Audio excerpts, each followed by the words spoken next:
خۆشەویستان لەگەڵتانە بەردەوامە بین ئەچینە لای تۆرێکی تری پرۆگرامەکەمان کە باس لە پەیامەنەتەوەیەتیەکانەکەین بە تایبەتی لە جەژنی نەورۆزە و یەک پرسیاری زۆر گرنگەیەکە بۆ ئێمەی کورد کە بزانین ئایا جەژنی نەورۆز تەواو جەژنێکی کووردە و لە ڕووی ئەکادمیۆ لە ڕووگەی توێژینەکانەوە لە ڕووی ئەوەی کە لە ڕابردووە هەتا ئێستا ئەو دەستنووسانەی هەبوو ئەو شاید حاڵانەی هەبووە ئەو بابەتانەی کە پەیوەست بووە لە ناوەندە ئەکادمیەکانە توێژینەوەی لەسەر بکرێ و لێکۆڵینەوەی لەسەر بکرێ ئەمە پشتڕاستکراوەوە کە نەورۆز جەژنێکی کووردە. بەڵام بۆ من ئەم پرسیاراکەم لەبەرەوەی لەم لاولۆ لە زۆر بابەت دروست بووە کام جەژنە جەژنی نەتەوەیکی کە بێ ئەم جەژنە بە شێوازێکی تر کۆمەڵێک نەتەوەی کە کاری لەسەر بکەن نە ئێمە بۆی کە بتوانین بە شێوازێکی ئەکادمی بە شێوازێک کە لە شێوازەکانی توێژینەوە و لێکۆڵینەوە دەرەنجام دەرچوو بێ توانین ئەمە پشتڕاستکەینەوە ئەویش بە میوانداری زۆر بەڕێز پرۆفیسۆری یاریدەدەر دکتۆر زریان حاجی سەرۆکی بەشی شوێنەوار لە زانکۆی سلێمانی و پسپۆری شارستانەتی کە بەڕێزان ئێستا لە ستۆدیۆ ئامادەیە. دکتۆر ژیان سڵاو بەخێر بێت جەژنی نەورۆزی پیرۆز بێت. سپاسدانەکەم جەژنی نەورۆز لە بەڕێستان و لە هەموو بینەرانمان پیرۆز بێ و جەژنی نەورۆزی کوردان لە هەموو چوار پارچەی کوردستان پیرۆز بێ لە هەر کوردیەک لە هەر شوێنێکی کوردستان و لە هەر شوێنێکی جیهانایە جەژنی نەورۆزی پیرۆز بێ کە نەورۆزی ئێمە جیاوازە لە هەموو نەتەوەکانی تر چونکە جەژنێکی تەواو نەتەوەیی کوردانە. کەواتەوە پرسیارەی منە کە با لەوە دەست پێ بکەین ئێمەی کورد زۆر شانازی پێوەکەین بەڵام ڕێستان لە ڕووی ئەکادمیەوە تا چەند ئەمە پشتڕاست کراوەتەوە بە پێی ئەو سەرچاوە و بە پێی ئەو توێژینە و لێکۆڵینەوەی کە نەورۆز جەژنی کووردە و هیچ کەسێک ناتوانێت بیکا بەخاوەنی. بەڵێ بێگومان دەستخۆشی دیەکەم بۆ وژانی بابەتەکەش چکە ڕاستیە ئەم بابەتەیە سەوایری هاتبوو تا چەند ساڵی لەم و پێش هەندێک کەس پەیدا بوو بوون ینی باسیەوە کە تەنانەت نا کوردی خۆشمانە بەداخەوە کە ئەم جەژنە ئەسڵی بە کوردەوە نییە و ئەو چیرۆکەی چەند ساڵێکە ئێمە بەرخودانی خۆمانی بۆکەین لە نێو ناوچەکانە و نەموو نەتەوەیی و بەرخودانی کوردی و تەنانەت هەموو شۆڕشەکانی کورد بەشێکی زۆری بە نەورۆز جۆشدراوە یعنی کە سەری شاعرانی کوردی خۆمکەی لە چرخی لە هاوچەرخا هەمووی هەر بە تیشکی ئاگر ئەنووسێ و هەمووی نەورۆز پیرۆزەکە و بە نەورۆزە چر بە گژی خەڵکەکانە کە ڕەنگە گەورەترین و دیارترینیان پیرەمێردی فەیلسوفی گەورەی کورد بێکە ئەو هەموو شعرە جوانەی نووسیوە کە چەندە بە گژی ئەوە چێوە لە دوای ئەو شاعرە گەورەکانی تر حتا عەبدوڵڵا پەشێ و حتا هەموو ئەوانەی تر کە هاتون بە دوایەکە هەموو بە ینی بەرخودانی کوردیان داوە بە نەورۆزیان کردو بە گیانێکی بەرخودان بە گیانی نەتەوەی کوردە تا بەرەنگاری داگیرکەران و دژمنانی کورد بێتەوانێت. ئەی بۆچی ئێستا ئەمە کراوە بە دژنێک هەندێک کەس ڕەنگە بەنەتەوەکانی تری حسێ بکە لە ڕاستیە ئێمە لە ئەم ناوچەی خۆماندا لە زۆر کۆنە ئەگەر بڕۆینەوە چەند هەزاران ساڵ بەر لە ئێستا مەنتیقەیەکمانەیە پێوترێ بانی ئێران واتە مەنتیقەیەک و بانی ئاریایی ناسێنراوە نەک ئێران بەواتای مەفهومە دەوڵەتەکەی و ئەم ناوچەیە سەرانسەر کۆمەڵێک نەتەوەی تێدا ژیاون کە پێیان وتراوە ئاریەکان بەڵام پێش ئاریەکان ئێمە کۆمەڵێک نەتەوەی ترمان هەیە کە لەم مەنتیقەی ئێمەیە ژیاون لەوانە گۆتیەکان لۆلۆیەکان کاشیەکان میتانیەکان کە کاردۆخیەکان کە ئەمانە هەمووی خەڵکانێک بوون لەم مەنتیقەیە ژیاون کە ئەمانە دانیشتوانی ڕەسەنی کوردستان و هەروەها دانیشتوانی پێشینەی کوردن لە مەنتیقەیە. لە نووسراوە کۆنەکاندا بۆی کێمە ئەمەیەک لاکەینەوە بژینە سەر نووسراوە کۆنەکان تەمان کۆنتترین نووسراوەکان کە ئێمە ئێستا بەردەستمان کەوتووە لە پاش هاتنی ئیسلام بۆ مەنتیقەیە ئەتوانم بڵێم سەرچاوەکانی سەردەمانی ئیسلامین کە کاتێ پاشەوەی کە جارێکی کە ئیسلامات هەمەڵیوە جارێکی کە لە دەوڵەتی عەباسیەکانە لە بەغدادەوە کە بەغداد پایتەختەکەی نزیک و لە پایتەختی کۆنی دەوڵەتی ساسانیەکانەوانێ و وەسەر لە نوێ مێژووی ئەم مەنتیقانە نووسرایەوانێ کۆمەڵێک نووسەر دەرکەوتن سەیرەکەی لە نێو نووسینەکانیاندا باسی نەورۆز هەیە باسی کورد هەیە و باسی ئەم مەنتیقانە هەیە. من بەپی دیراسی خۆم چوومە ناو ئەو کتێبە زۆر کۆنانەوانێک کە دیراسەم کردو بۆ نمونەیەکی لە کۆنترین ئەو سەرچاوانە کە باسێکە نووسەرێکە ناوی ئەبوو هیلالی عەسکەریە کە لە ساڵی 328 کۆچی وەفاتی کردو واتە نزیکەی 1100 ساڵ بەر لە ئێستا زیاتریش. ئەم پیاوە لە نێو ئەم کتێبەیە ئەڵێ کتێبێکی بناوی ئەلئەوائیل واتە یەکەمین ئەوانەی کە شتەکانیان کردووە ئەڵێ ئەوەل من اتەخەذ نەورۆز عیدەن یەکەم کەس کێیە کە نەورۆزی کردو بە جەژن. ئیتر هاتۆ باسی ئەوەکە ئەڵێ بە حکمی ئەوەی کە خوای گەورە بۆ یەکەم جارانەوە بەسوێتەوە بە شتێکی دینی شەوانێ ئەڵێ خوای گەورە بۆ یەکەم جار لەم ڕۆژەیە زەوی و ئاسمانەکانی دروست کردووە. کاتێک کە زەوی و ئاسمانەکان دروست ئەکا ئەمڕۆ لەم ڕۆژەیە هەمووی بنیادنەوە بەڵگەمان چییە؟ ئەڵێ لەبەرەوەی کە لەم ڕۆژەیە کە نەورۆزە هەموو دەشت و دەرئەڕازێتەوە گژ و گیا ڕازێتەوە جاریش کە ناوچەکان ئەڵێ بۆیە ئەم منتیقەی ئێمە خی گەورە بۆ یەکەم جار ئەم منتیقەیە ینی زەوی لێرەیە دروست کردو بۆ لە جژنەکە شانازی ئەیکێجا شانازی پێوە کردووە پاشایەکی کۆنی ئەم منتیقەیە هەبووە کە ناتوانین بڵێن فارس بووە کە ناتوانین بڵێن نەتەوەی تر بوو ناوی جەمشید بووە یاخود جەمشاد بوو ئەم جەمشادە واتە مانگێکی درەوشاوە جەمشاد مانگێکی درەوشاوە بووە و ئەم یادەی کردووەتەوانێ کە کردوێتی بۆ یەکەم جار یادی نەورۆزی کردو کە پاشایەکی خورافی با بڵێن ئەفسانەی ئێرانیە کۆنەکان بووە لە پاش ئەم چیرۆکێکی ترمان هەیە لە سەرچاوەکاندا کە کەسێکمانێ ناوی ئیبن قوتەیبەی دەینەوەری ئیبن قوتەیبەی دەینەوەری ساڵی نزیکەی 270 کۆچی واتە 1200 ساڵ بەر لە ئێستا ئەم سەرچاوەیە کار بۆ خۆی کورد بووە لە ئەسڵا دەینەوەری بووە و لەم مەنتیقەیە ژیاوە ئەم پیاوە کتێبێکی هەیە بە ناوی ئەلمەعارف لەناو کتێبەکەی باسی چیەکە باسی ئەوە کە تەنانەت دروستبوونی نەتەوەی کوردی بەستۆتەوانێ بە ڕۆژی نەورۆزەوانێ یعنی زۆر سەیرە تۆ کتێبێک 1200 ساڵ لەمەوە پێش نووسرابێ و لە نێو سەرچاوە کۆنەکانیشدا هەیە هەر کەسێکی ژەیە بێتوانێت بگەڕێ سەیرەکەین دروستبوونی نەتەوەی کوردی و بەستوشێتەوە بە چیرۆکی کاوە و حاکەوانێ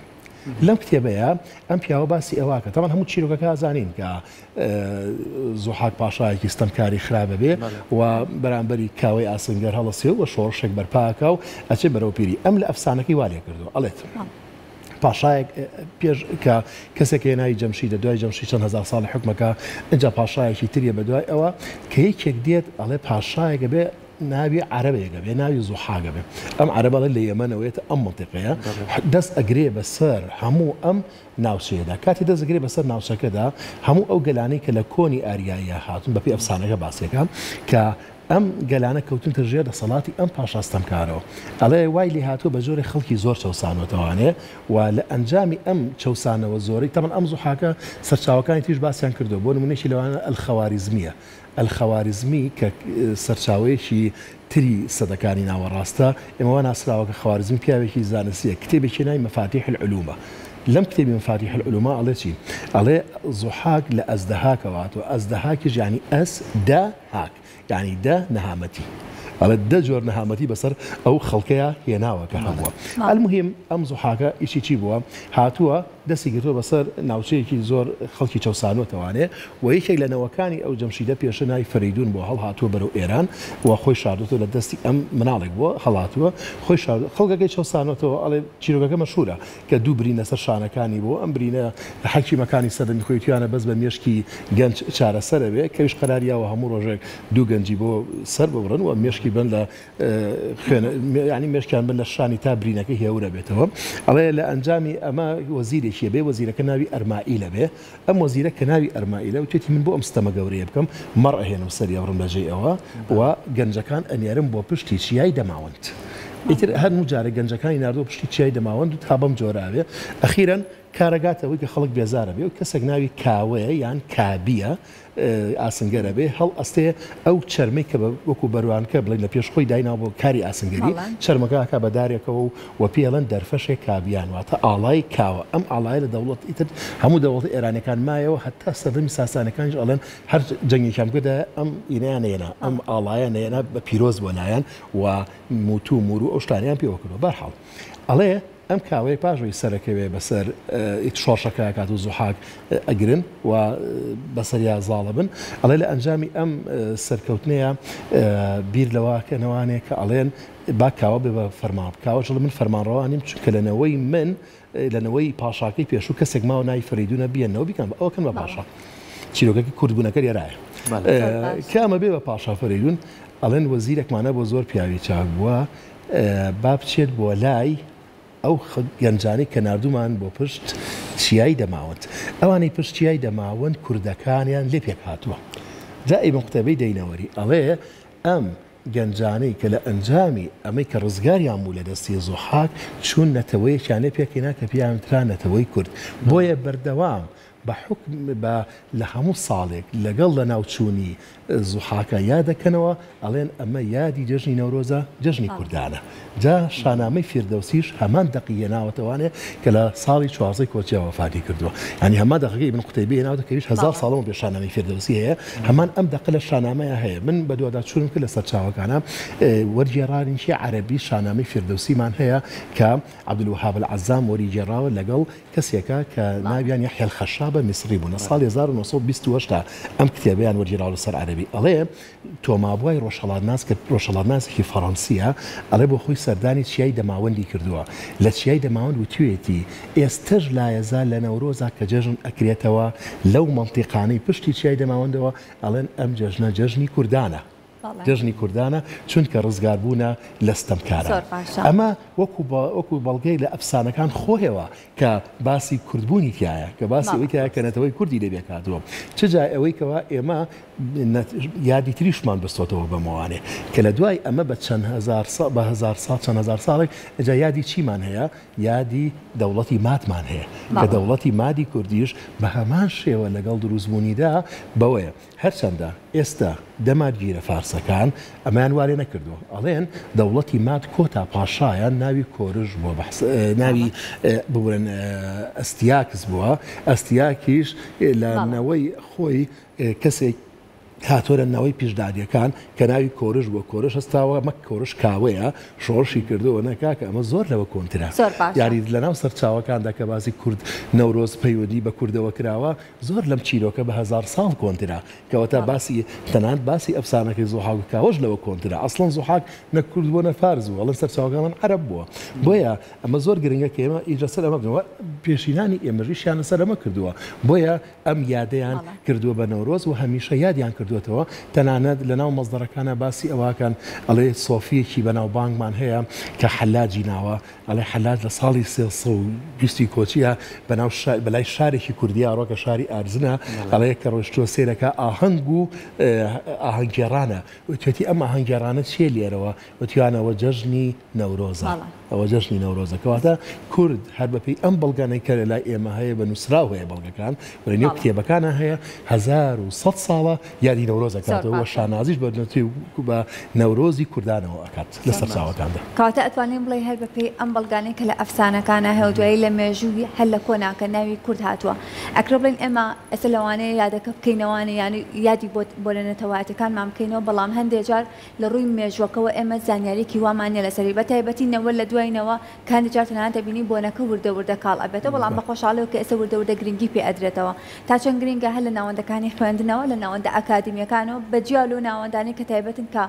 بابەتی مێژووە یا خوێنەوارەکانی تیا ئەخوێنرێت ببێت بە سەرچاوەیەک بۆ هەموو ئەو خوێندکارانە هەر لە قۆناغی سەرەتاییەوە کە دەست پێکات بۆی کا بزانێت یادی نەورۆز دەکاتەوە بۆچی یادی نەورۆز دەکاتەوە. لە ڕاستیە من نمونەیە گەێنمەوە ئەڵێ ئێمە لە دنیاە خەڵکانێک هەیە لە شتی نەبوو ئەفسانە بۆ خۆی دروست ئەکا شانازیشی پێوەکە ئەیکا بە شانازیشی میلەتەکەی. لە من زۆر جارە ماڵێم ڕۆما کە یەکێکە لە ئیمپراتۆرە گەورەکانی دنیا کاتی خۆی بەچی دروست بووە چیرۆکەکانەڵێ لە چیرۆکی گورگێکۆ دروست بووە ڕۆمیلۆس و هۆمرۆس کە دوو منداڵی پاشایی پێشویان بوون ئیمپراتۆری پێشویان بوون ئەڵێ دوایە کە بڵێن لە دەستی پاشاکی خۆیان ڕاو ئەندێن یاخود نامێنن گورگێگەیان باش شیریانیاتی بەخێوان. ئێستا لە پایتەختی ڕۆما لە ئیتاڵە گەورەترین پایکەری هین دروست کراوە پایکەری گورگ دروست کراوە کە شیر بە دوو بناوەدا یعنی ئەڵێ ڕۆمیلۆس کە پایتەختی کە ڕۆمانیای دروست کردووە شانازی و حتا ئەمە گورگیان کردووە بە هینە یعنی لە ئاڵەی نادیەکانیشانە هەیە کە شانازی پێوەکەن کە ئەمە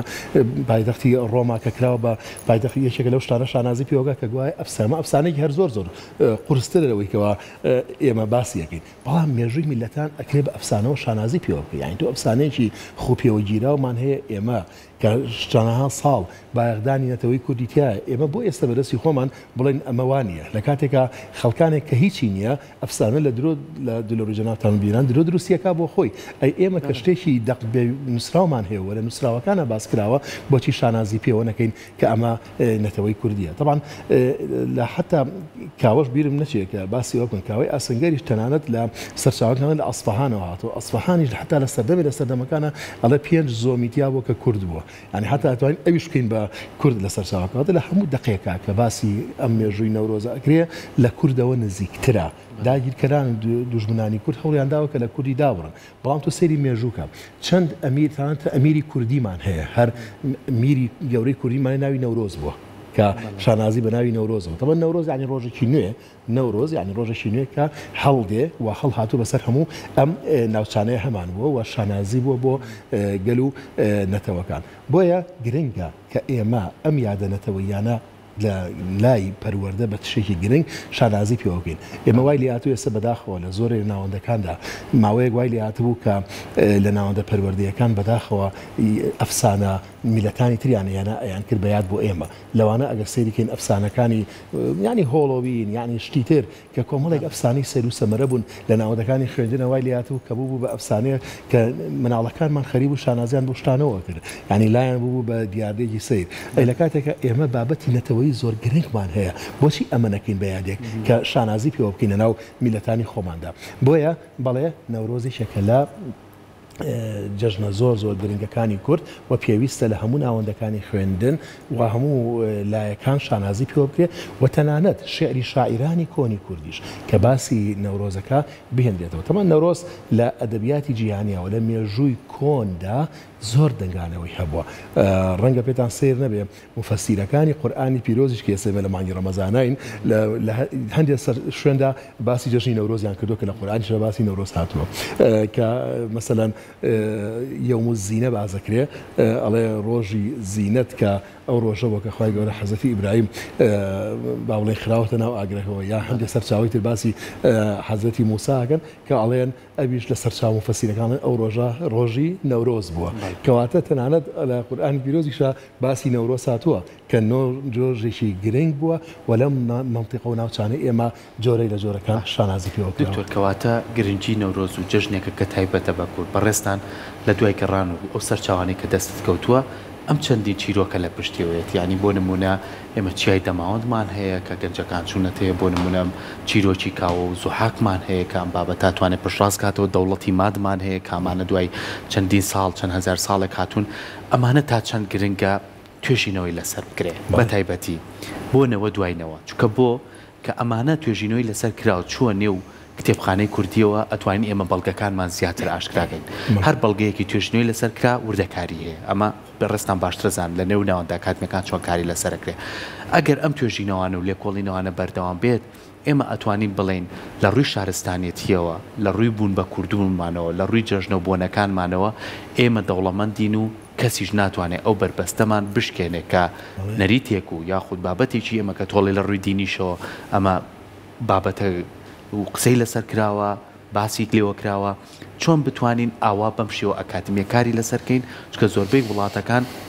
بە شێوەیەکی زۆر زانستی ئەچنە ناو توی ئەو ڕابردووی کە هەیەم بۆ بۆی وەکو شارستانێک بۆ خۆیان شاناسی پێوە بکەن. بەڵێ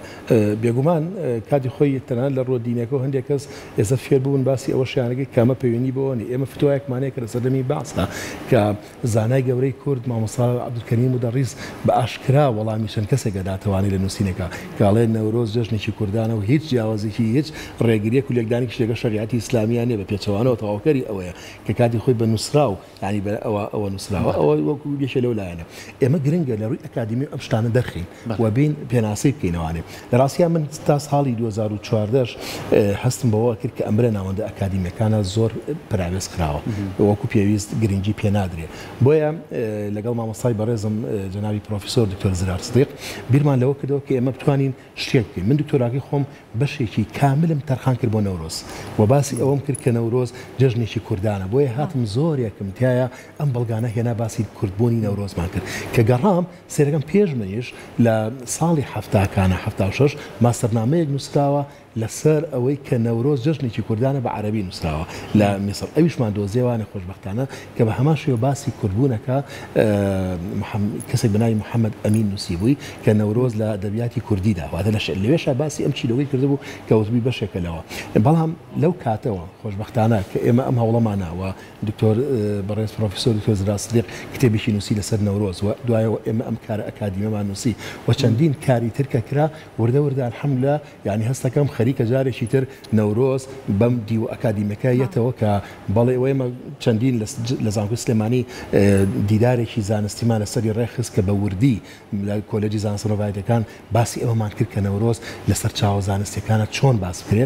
سێرەکەین وردە ئیتر ئەوە کورسات هاوکارمان بۆ چەند جارێ مقابلەمان لەمە کردووە لە کەناڵی تر کە باسمان کردووە کە بەڵێ نەورۆز جەژنێکی کوردانە و بە پێی بەڵگەنامە و خۆی گرنگە بە پێی بەڵگەنامە و ئەکادیمیانە قسە بکەی کانیەت کەسە دەتوانێت چیرۆک بۆ خۆی داڕێژێ بەڵام کە تۆ سەرچاوە و باس کرد زۆر گرنگە من خۆشبەختانە ئەم دکتۆرانامەکەی من کە بەشێکی باسی نەورۆزی کوردانی کرد خۆشبەختانە لە کۆنفرانسێکی نێودەوڵەتیە لە تاران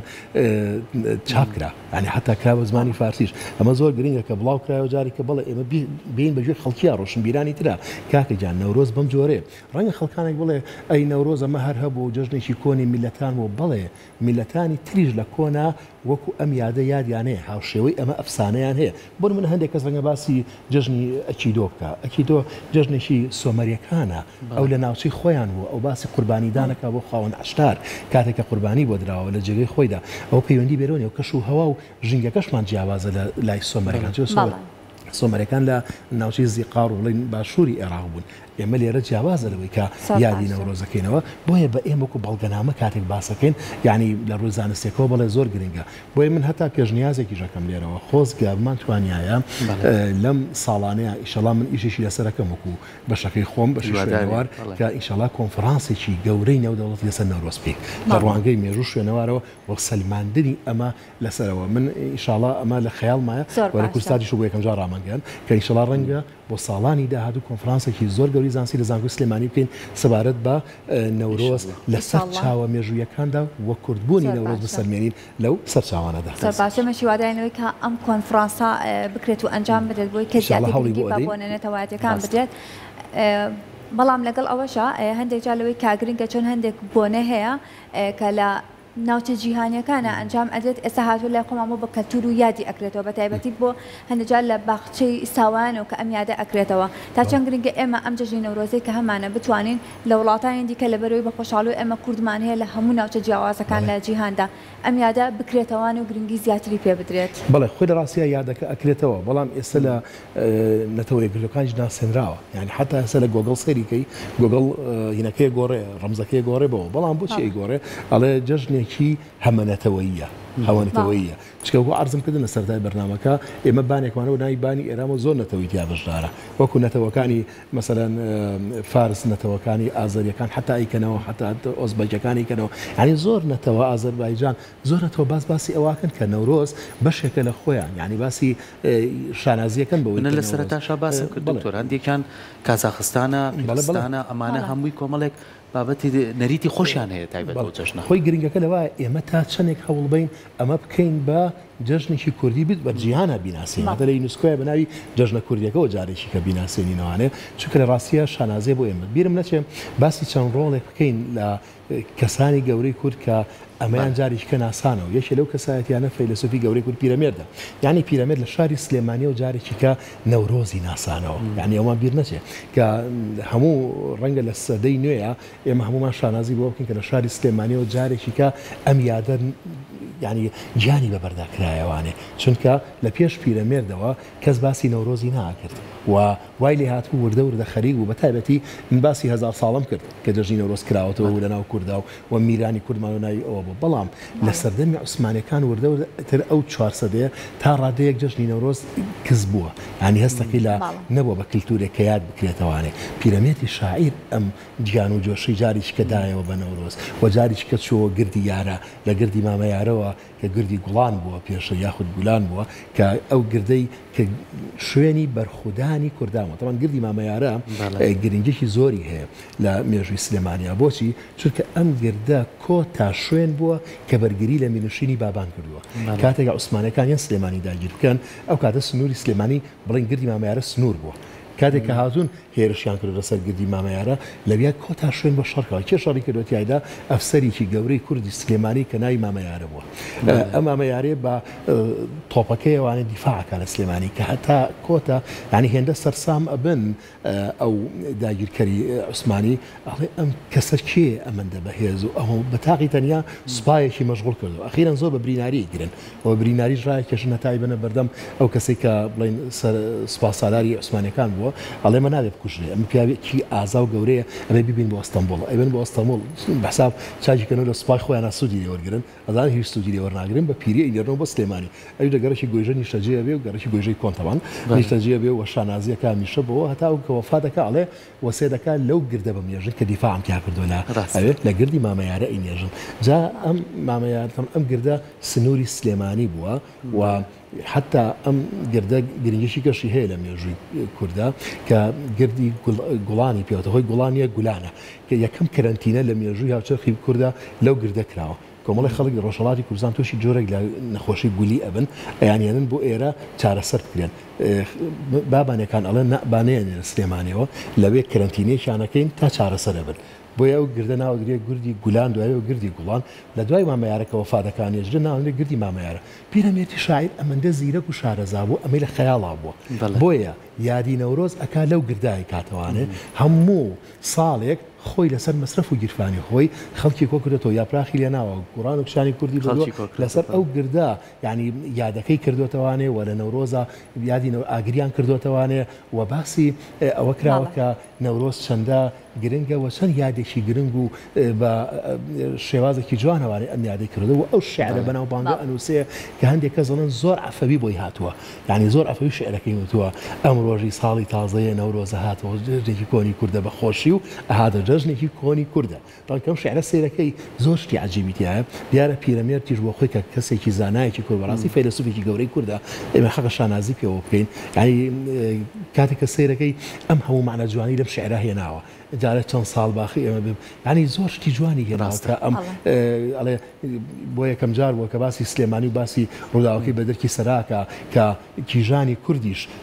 سنگی خۆیان ناوە بە لەوانێ لە بەرامبەرکردی سان و هەر لە شاری سلێمانیوانێ کیژانی کوردیش هەستاوم بەرگریان کردو لە سەرای سلێمانی کە چەند شعرێکی جوانە کە چەند ئەوەی تایە باس کراوە لە دوای ئەمەوانێک کە پیرەمێرد ئەمەی زیندوو کردوێتەوە ئیتر لە مێژووی هاوچەرخە وردە وردە سیرەکەین یاد کراوەتەوە لە شاری سلێمانیا هێنراوەتە پێشەوە و بەرەو پێشەوە براوە و تەنانەت لە تەواوی سەردەمی باسا لە نەورۆزە ئەترسان لەبەرەوەی کە ئاگرەکرایەوە لەبەرەوەی کە جۆش و خۆش و چالاکی ئەکرا لە پاس ئەوی شەوانەیەکەوە بۆیە زۆر گرنگە لەمە دووە ئێمە زیاتر گرنگی بەم یادانە بدەین بە تایبەتی یادی نەورۆز زۆر زۆر گرنگە کە پێم وابێ بەس کورسال زۆر بە گرنگیەوانێ لە گۆکویە گۆڕێ و یا گرنگی پێدا حەقە هەموو شوێنێک ئەم گرنگیە بە باەخەوانێ بگرن و زۆر زۆر بە جوانیش کە جژنێکی گرنگی کوردانە جژنێکی کۆنی کوردە هەروەکو پیرەمێردی شاعیر بەسەکانە خۆش بێت دکتۆر سپاس بۆ تۆ سپاس بۆ زانیاریانی کە پێداین بە هیوای ئەوەی کێمەش هەمیشە بەردەوام بینەوە بە دوایینەوە بتوانین ئەم جژنە کوردیە بە نەوەکانی نوێ بناسێنین و بە جژنی خۆمانی بزانین کە کوردین دووبارە سپاس